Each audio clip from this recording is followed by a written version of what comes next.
Sir, आजकल के जो यंगस्टर्स वगैरह हैं और जो आजकल के बच्चे हैं वो बहुत ही ज़्यादा कंफ्यूज रहते हैं अपनी लाइफ को लेके, उनके अंदर कॉन्फिडेंस लेवल बहुत ही कम है।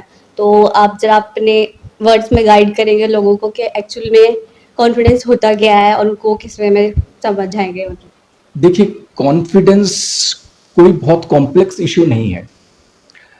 जहाँ तक मेरी बात है तो बहुत सारे लोग जानते हैं, जो लोग मुझे देखते हैं और जो लोग मुझे सुनते हैं, उनको ये पता है कि मैं हमेशा एक चीज़ बोलता हूँ कि if you want to make your life simple, you can make it simple.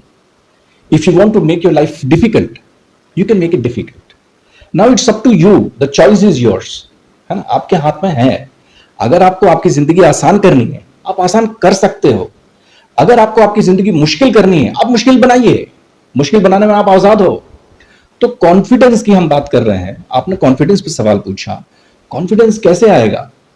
चलिए एक एग्जांपल देता हूं। कोई एक स्टूडेंट है, 8th क्लास का स्टूडेंट है, 10th क्लास का स्टूडेंट है। अब उसके लिए कॉन्फिडेंस के क्या मायने हैं? उसके लिए कॉन्फिडेंस के सीधे सीधे मायने हैं कि उसका जो सिलेबस है, उसकी जो किताबें हैं, उसमें उसको मैथ्स आना चाहिए, उसको साइंस आना चाहिए, उसको सोशल साइंस आना चाहिए, उसको इंग्लिश के सारे चैप्टर्स आने चाहिए, क्वेश्चन आंसर्स आने चाहिए, उसको सब कुछ आना चाहिए। तो वो कॉन्फिडेंट रहेगा। ठीक।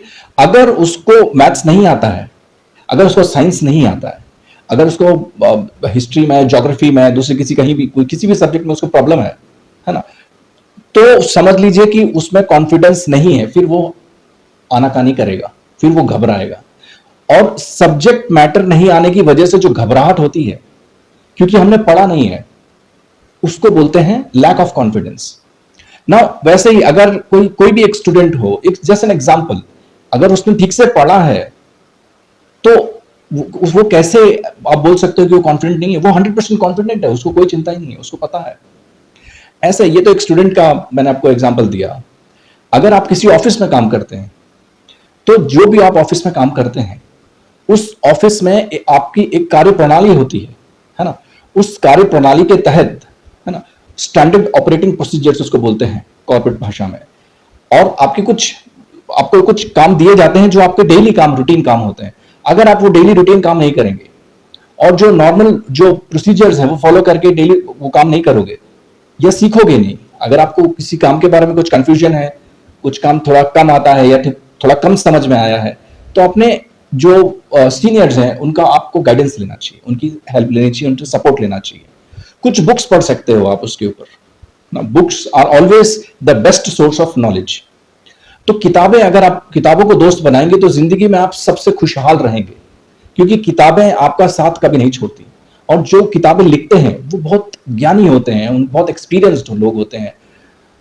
तो किताबों को दोस्त बनाइए। और जो भी सब्जेक्ट मैटर है, अगर आप ऑफिस में काम करते हैं तो अपना काम पकड़िए। अगर उस काम का कोई एक एरिया है जहां पे आपको आता नहीं, मान लीजिए फॉर एग्जांपल अगर आपको ईमेल ड्राफ्टिंग नहीं आती है, या आपको समझ में नहीं आ रहा है कि मुझे एसएमएस कैसे टाइप करना है, या मुझे बहुत सारी कंपनियां हैं जहां पे ईमेल्स भेजते हैं, ईमेल से कम्युनिकेशन होता है, एसएमएस से कम्युनिकेशन होता है, थ्रू व्हाट्सएप भी कम्युनिकेशन होता है।